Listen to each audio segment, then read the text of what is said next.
Құрметті көрермендер, құрметті тыңдармандар, біздің арнамызға қош келдіңіздер.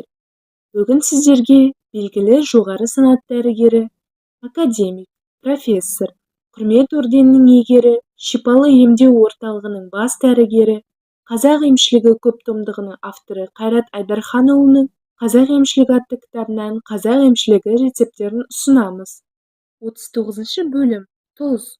Ас тұзы қазақ халқының тұрмысы мен медицинасында кең қолданылатын әрі кем болса болмайтын минералды дәрілердің бірі. Халқымыз тұзды өте жоғары бағалаған. Дәм тұзға тапсырдым, дәм тұзды аттамайтын шығар. Астың дәмін келтірер тұз емес пе, елмен елді қосатын қыз емес пе деп тағы да басқа көптеген тәмсіл сөздері бар. Тұздың емдік қасиеті мен қолдану әдісі. Бастың тазына, дене теміреткесіне 10 грамм таза тұзды сірке суына араластырып жағады. Тіс қақсағанға 1-2 грамм таза тұзға аз мөлшерде меруерт талқанын қосып, оны сірке суға араластырып ауызды шайқау керек. Бұл тістің қан құртына, тістің босағанына, тістің үгітілуіне де пайдалы.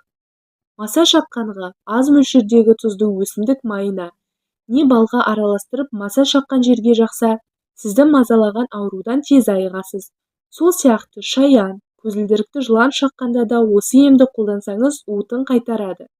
Ісікті қайтаруға жығылып мер тіккенде шыққан ұршықты қайта салғаннан кейінгі ісікке түйенің шудасын тұзға шылап, сол ісікті жерге тартса ісікті қайтаруға көмектеседі.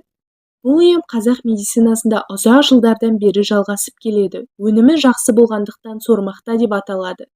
Соқыр ішек болғанда ауруды басуға 1 кесе тұзды қуырып алып, дорбаға салып, құрсақ бөліміне басып ауырған жерге ыстық өткізеді. Басқа да физиологиялық рөлі тұздан аз мөлшерде ішкенде асқазан сұйықтығын көбейтіп, ас қорытуға септігін тигізеді. Іш қатуға әрі бүкіл денедегі терінің зат алмастыруын тездетуге пайдалы. Көңіл бөлетін жағдайлар: тұз адам денесіне қажетті болғанымен, орта жастағылар мен қарттар, жүрек ауруы барлар мен қан тамыры тосылғандар тұзды аз тұтынған жөн. Осы видео ұнаған болса, арнамызға тіркеліп, лайк басып кетуді ұмытпаңыз.